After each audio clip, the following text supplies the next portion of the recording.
ఈ దివ్య సప్రసాద పండగ కొనియాడుతున్నప్పుడు ప్రియులారా, చాలా సంవత్సరం నుంచి మీ కుటుంబములలో సమస్యలు సమర్పించుదాం, అనారోగ్య సమస్యలు సమర్పించుదాం.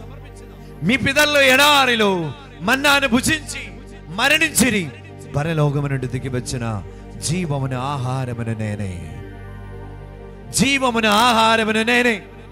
అశాశ్వతమైన భోజనముగా శ్రమింపవలదు, నిత్య జీవము చేకూర్చు, శాశ్వతమైన భోజనముగా శ్రమింపడు.